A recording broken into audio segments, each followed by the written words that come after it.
주님의 은혜와 평화가 늘 삶에 충만하기를 축원합니다.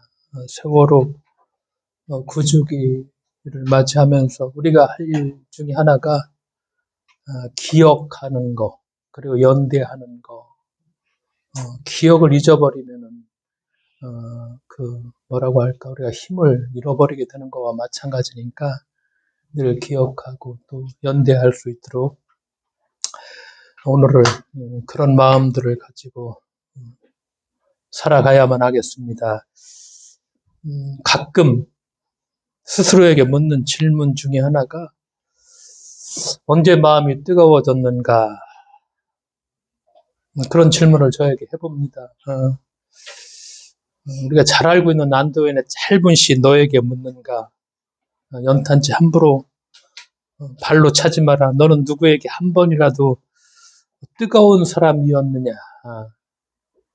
그러니까 누구에게 정말 내가 한 번이라도 뜨거운 사람이었는가. 여러분들도 한번 내가 누구에게 한 번이라도 뜨거운 사람이었는가. 그러니까 우리가 누구에게 뜨거운 사람이 되려면은 스스로의 열정을 불태웠던 자신만의 경험이 있어야 할 것입니다. 그저 우리가 살아갈 적에 세상이 시키는 대로가 아니라 주체적으로 내 생각을 가지고 내 스스로 내 삶을 불태워버린 그런 경험들이 있어야지. 그래야죠 우리가 이 뜨거움을 얘기할 수 있는데, 언제 그런 마음이 뜨거워졌던 적이 우리에게 있었는가를 물어본다는 거, 그렇게 오늘을 살아간다는 거.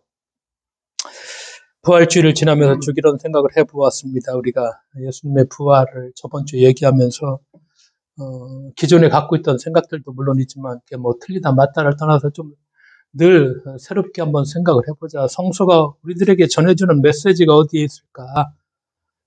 그러면서 저는 여러분이 또 내가 갖고 있는 자신의 어떤 고유한 멋, 이걸 정말 이대로 우리가 살아야 될 필요성을 말씀을 드렸고, 그런 다음에 이제 한번 초대교회 부활 이후의 교회를 한번 들여다봐야 되겠다, 그런 생각을 했습니다. 그래서 우리가 초대교회 시작을 하면은 중심지가 됐던 것이 오늘 나오는 안디옥, 이것이 오늘날은 안티오카라고 해서 튀르키예 지진 난 곳, 거기에 중심지입니다. 그러니까 안티오크에서 조금만 더 가면 바로 시리아 국경이 있습니다. 여기를 한번 가봐야 되겠다 생각했었는데 지진이 나는 바람에 시간이 좀 지난 다음에 몇 년이 지나더라도 한번 안티오카를 가봐야 되겠다 그런 생각을 했고, 여기에 와보면 초대교회 그런 유적들이 상당히 많이 있죠.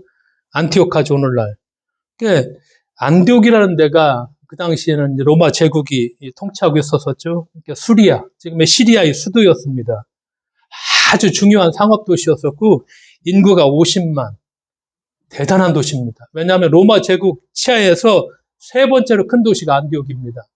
오늘날 뭐 고양시 인구가 100만이 넘는다고 하지만 50만이라면 정말 로마 제국 시대에 엄청나게 큰 도시였습니다. 우리가 사도행전에 보면은 스데반이 돌로 쳐서 유대인들에게 죽잖아요. 그 다음에 이제 유대인들에 대한, 내가 유대인인데 예수를 믿는 거야. 그러니까 유대인들이 집중적으로 이 사람들을 박해를 하기 시작하죠.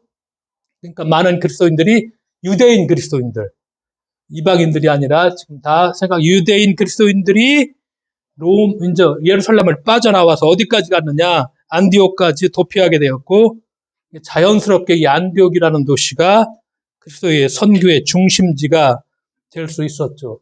오늘 성경에 보니까 그 당시 안디옥 교회의 지도자가 바나바. 근데 우리가 여기서 기억해야 될 것이, 교회라고 하면 우리는 건물을 생각합니다. 왜냐하면 오늘날 익숙하니까 교회하면 벌써 건물이 딱 떠오르는데 그 당시에 건물이 없었습니다.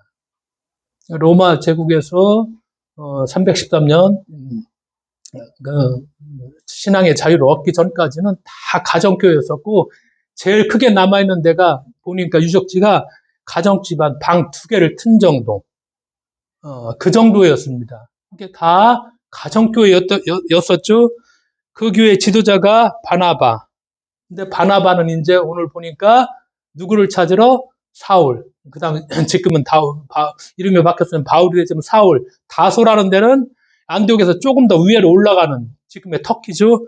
거기에 다소죠. 그래서 다소까지 가서 사울을 데리고 와서 안디옥에서 이제 바나바와 함께 1년을 가르쳤다. 오늘 읽은 사도행전 11장 25절 26절에 바나바가 사울을 찾으러 다소에 가서 만남에 안디옥에 데리고 와서 둘이 교회 1년간 모여 큰 무리를 가르쳤고 제자들이 안디옥에서 비로소 그리스도인이라 일컬음을 받게 되었더라. 그리스도인이라 일컬음을 받게 되었더라. 지금 우리의 정체성을 나타내는 이 그리스도인, 영어로 우리가 보통 크리스찬이라고 하잖아. 아, 너 크리스찬이냐? 그러니까 이 명칭이 이때 최초로 사용되는데 우리 스스로 부른 것이 아니라 다른 사람들에 의해서 불려졌죠. 그것도 유대 지역이 아니라 안디옥이라는데, 그리고 어떤 공동체가 아니라 제자들이 그리스도인이라 불리게 되었다. 그러니까 이 명칭, 크리스찬이라는 명칭이 공동체의 명칭이 아니라 개인을 가리키는 말이었죠. 그래서 이제 제자들, 유대인들이 유대인이었지만 유대인과 좀 구분되는, 저들이 유대인이긴 한데 그리스도인, 유대인과 좀 구분되는 그런 걸 우리가 볼 수 있는 어떤 표시가 될 수 있죠. 이 명칭이 한 번 더 언급됩니다. 사도행전에 보면은 아그리빠 왕이 사도행전 26장 28절에서 사도 바울에게 이 명칭을 언급을 합니다. 그러니까 우리가 이 그리스도인이라는 이 명칭, 스스로 이름을 불리게 된 것은 언제냐? 2세기의 교회 지도자, 주교라고 하죠. 이레네우스라는, 교회사적으로 이분을 공부를 해보면 참 여러 가지 면에서 공헌을 한 분인데, 이레네우스, 이분이 어떻게 얘기를 하느냐? 그리스도의 이름으로 영광을 입고 그리스도인이라 불리게 된 우리는 그 이름이 잘못 붙여진 것이 아니라 우리 삶이 그 이름에 대한 증언이 되도록 이 이름이 함축하는 모든 것이 우리 안에서 드러나도록 해야 합니다. 이렇게 얘기를 합니다. 그러니까 이 말은 신조어죠. 왜냐하면 없던 말이 생겨났습니다. 최초의 그리스도인, 크리스찬이라는 말이죠. 그러니까 이 호칭은 안디옥 사람들이 주변에서 예수를 그리스도라 부르며 추종하는 이들을 처음에는 어떤 의미로 사용되느냐, 이것이 이렇게 존경하는 그런 의미가 아니라 좀 비꼬는, 조금 더 낮춰서 말하면 경멸하는, 조롱하며 불리던, 우리가 아이들끼리 놀면은 얼러리 껄러리 하면서 막 아이들 놀리잖아요. 제 바보 같다고 멍청이 같다고. 그런 의미로 이 명칭이 주어졌죠. 왜냐? 안디옥이 어떤 도시라고 얘기했죠? 상업도시입니다. 50만 인구가 정말 큰 도시죠? 안디옥 사람들, 이 상업도시 안디옥 사람들의 특징이 뭐냐? 조롱하는 것이 특징입니다. 우리가 상업도시라는 걸 염두에 둬야 됩니다. 그러니까 이렇게 저렇게 착해 빠져서 어떻게 살아? 저 바보 멍청이들, 이런 의미입니다. 그러니까 그리스도를 따라 살려고 노력하는 그리스도인들, 안디옥의 불신자들, 그러니까 이교신을, 다른 신을 믿고 있던 그런 사람들이 저 그리스도인이라고 하는 사람들, 저 사람들 착하긴 한 것 같아. 근데 뭔가 모질라. 좀 뭐가 이래. 이해가 잘 안 돼. 이런 의미로 사용을 했죠. 거대한 상업도시 안디옥 사람들. 그러니까 그리스도인들이 현실 사회를 제대로 몰라. 어리석어. 그리고 사회에 잘 적응도 못해. 이런 의미로 사람들을 조롱하며 놀려대며 붙여준 별명 신조어가 바로 오늘날 우리의 정체성이 된 크리스찬, 그리스도인이라는 의미입니다. 안디옥의 그리스도인들, 그렇죠.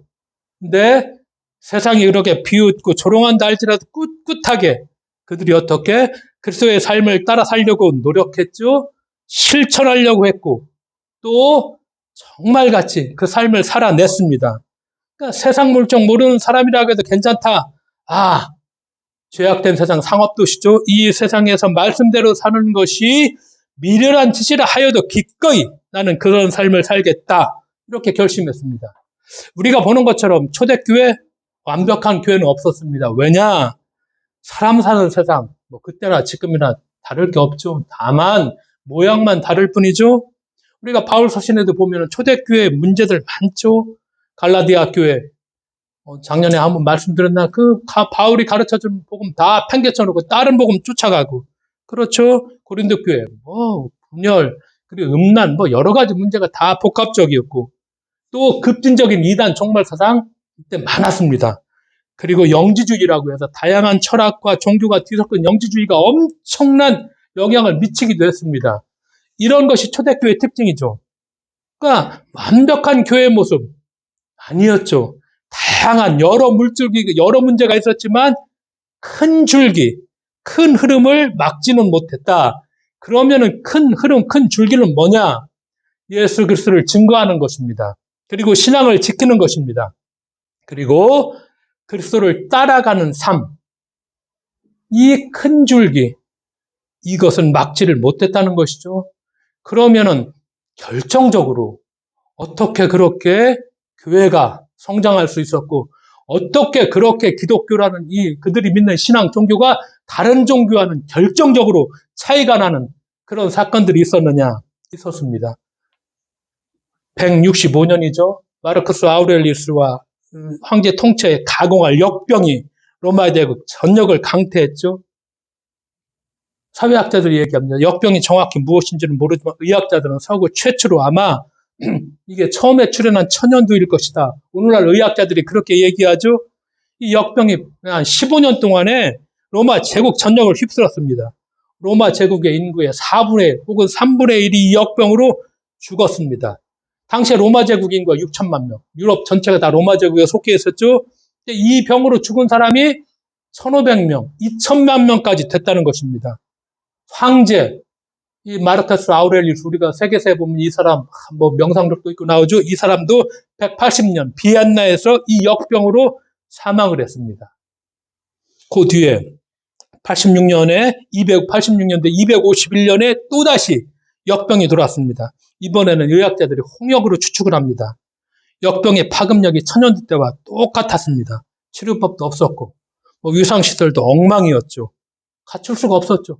3명, 4명 중에 한 사람이 죽어갖고 사람들은 다 공포에 떨었죠. 그래서 집안에 아픈 사람이 생기면 어떡하지? 길거리에 죽지도 않았는데 그 길거리에 다 그냥 내버려졌습니다. 다 그냥 막 쓰레기처럼 취급했죠. 아픈 가족들은 내가 살아야 되니까 가족이고 뭐고 없죠. 어머니가 했으면 그냥 길거리에 내버려야 되고 아들도 소용없죠. 내다 버렸죠. 매장하지 않은 시신들이야 살아있는 데도 다 흙처럼 취급을 했고, 로마 시민들이 그 당시에 할 수 있는 일은 멀리 도망치는 것. 이것 말고는 따르게 할 일이 없었죠. 공포 속에서 어찌할 줄 모르고 막 벌벌 떨면서 방황하던 로마 시민들이 다 그 당시에는 다 여러 신들을 믿어줘. 그러니까 자기들의 믿는 신에게 막 부르짖죠. 시체가 썩는 냄새가 진동을 하죠. 이 도시 한복판에서 로마 시민들이 막 물어보죠. 왜 도대체 이런 일이 일어나느냐? 우리가 이렇게 신을 믿고 있는데 무엇을 잘못해서 왜 이런 일이 일어났고 우리는 어떻게 해야 되느냐? 아무리 외쳐도 그들이 믿는 신은 대답이 없었죠.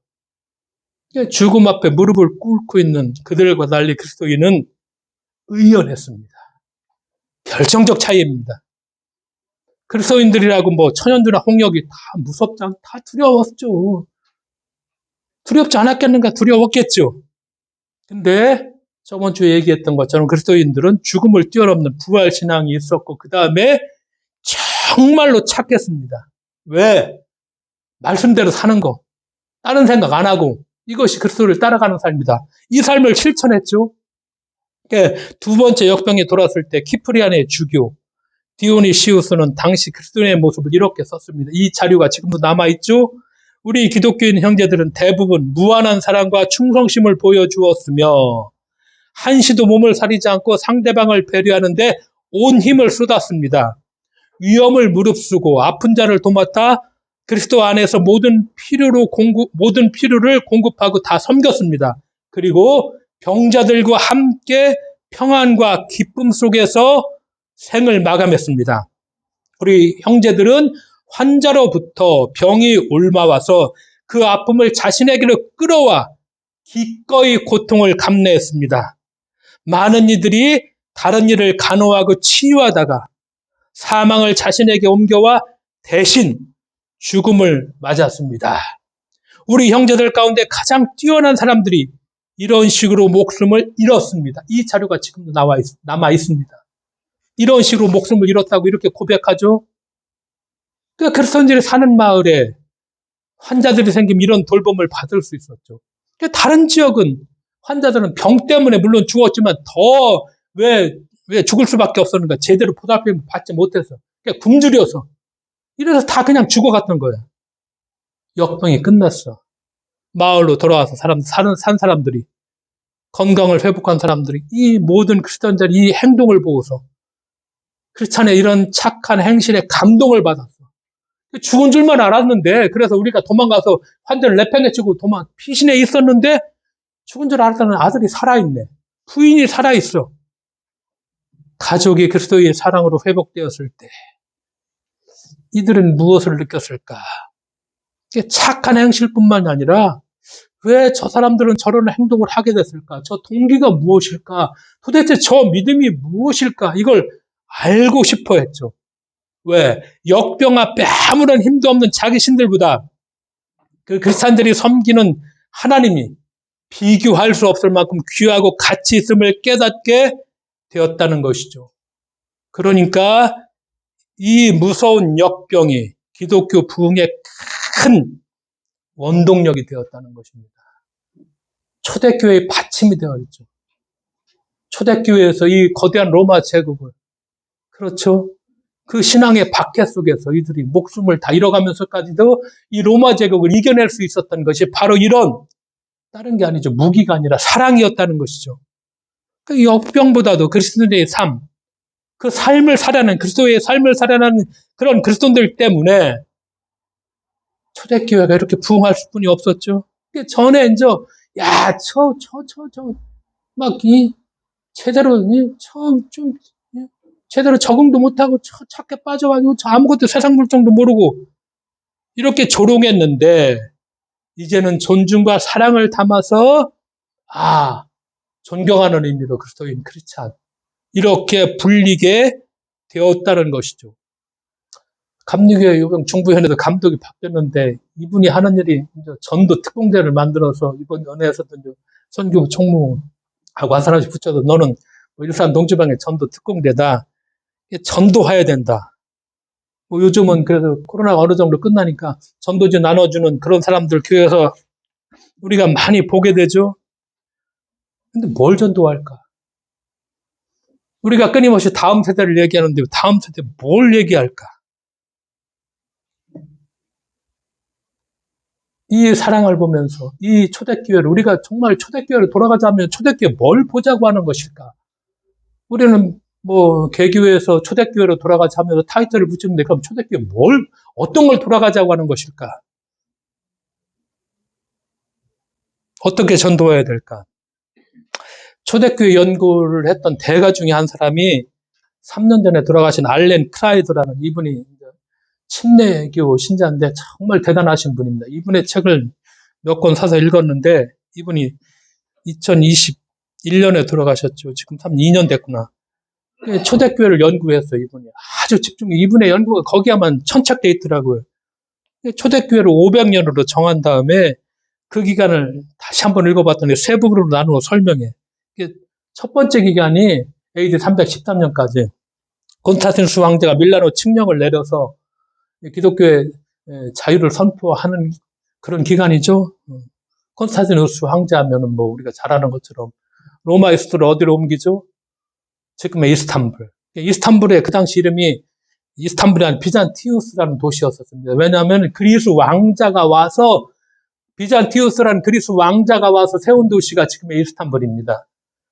근데 이제 우리가 세계사에서 비잔틴 문화라고 하잖아요. 왜 비잔틴 문화라고 하냐면은 이 콘스탄티누스 황제가 이 비잔티우스라는 데 자기가 이름을 정하면서 이제 황제 이름을 따서 콘스탄티노플이 되죠.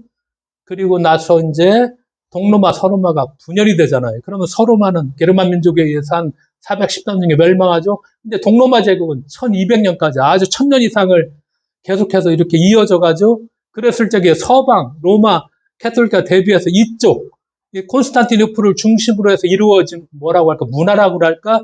우리가 그것을 비잔틴 문화, 이렇게 얘기를 합니다. 그래서 기본적으로, 비잔티우스라는 도시가 이제 콘스탄티노플에 했고, 지금은 다시, 누가 왔죠? 셀주크, 투르크, 이슬람교들이 점령하면서 이름을 또 뭘로 바꿨죠?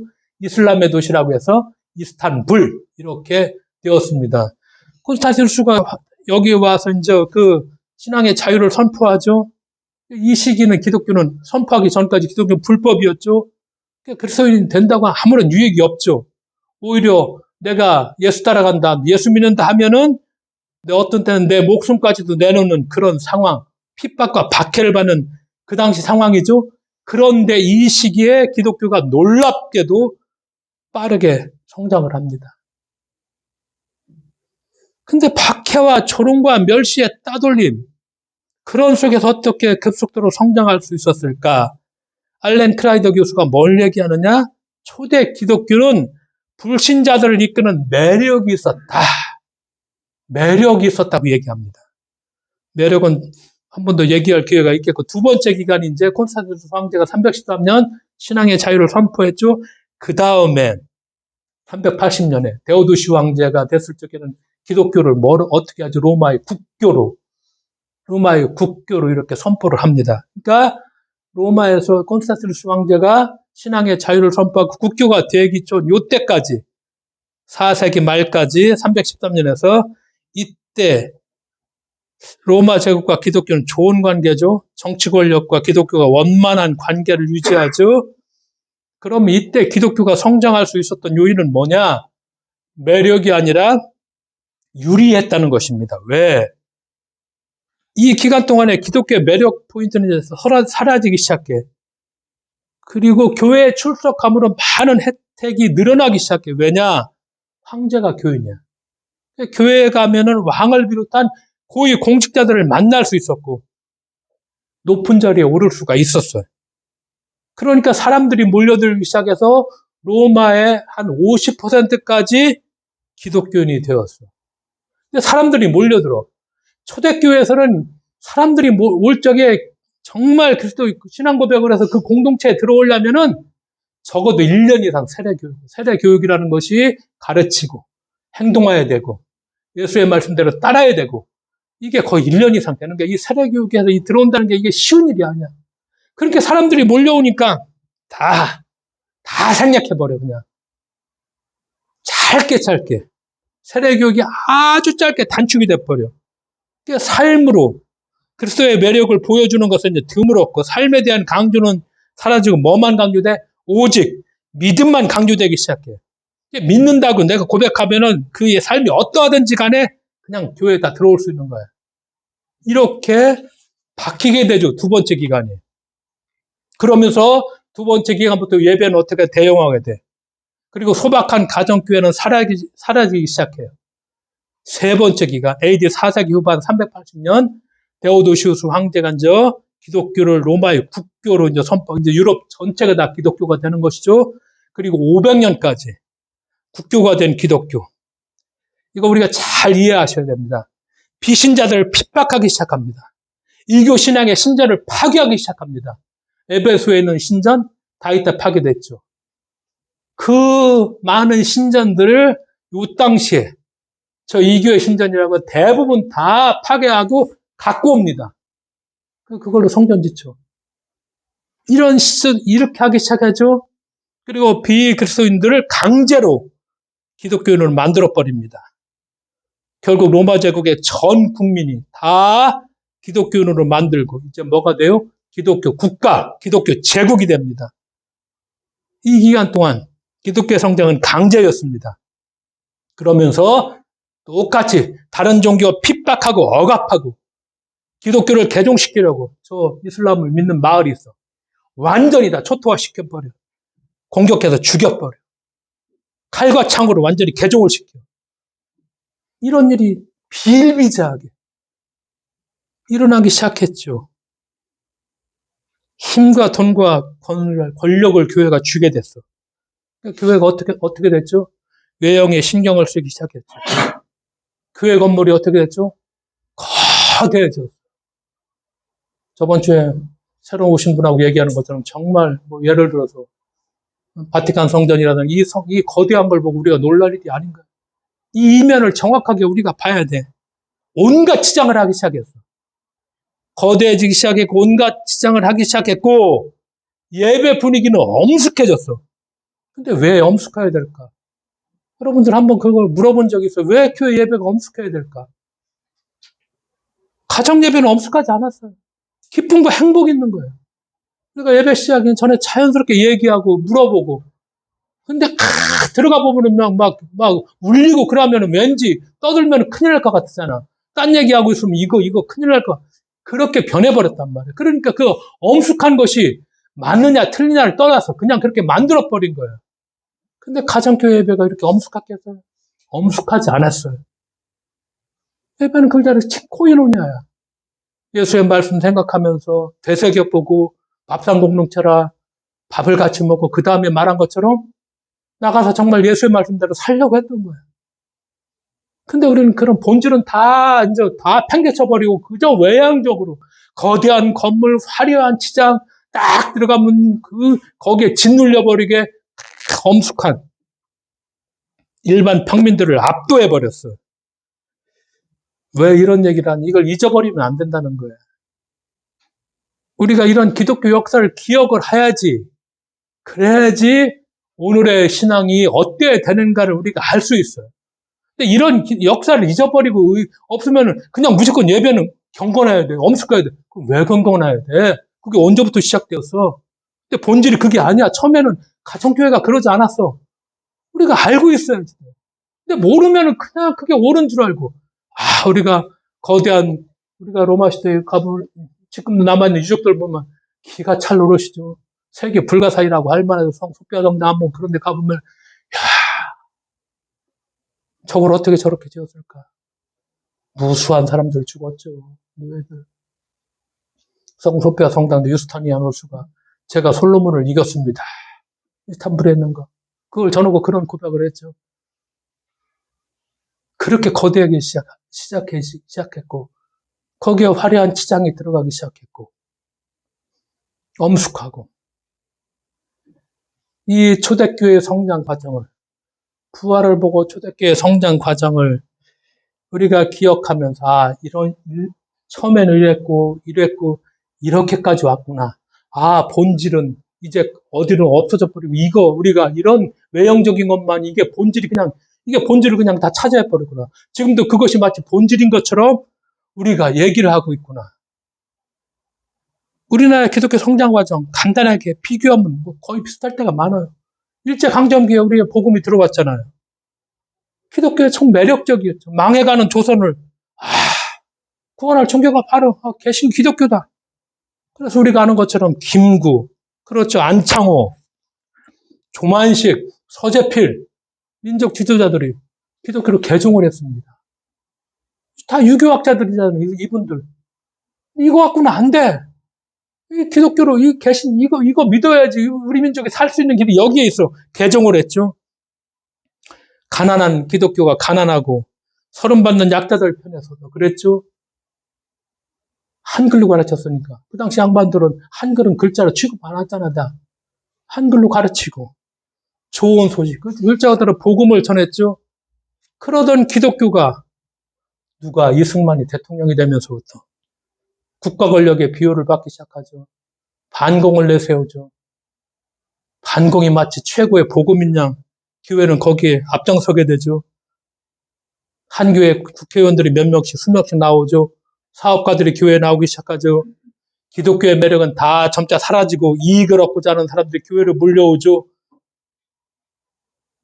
그리고 80년대부터 90년대 저도 파주에 있을 적에 이거 하러 맨날 나오라고 해서 한두 번 나가본 적이 있는데 일부 기독교 지도자들은 마치 대한민국이 기독교 국가가 된 것처럼 도시를 누구한테 바쳐? 하나님께 바치는 뭐 시작했죠? 성시화운동.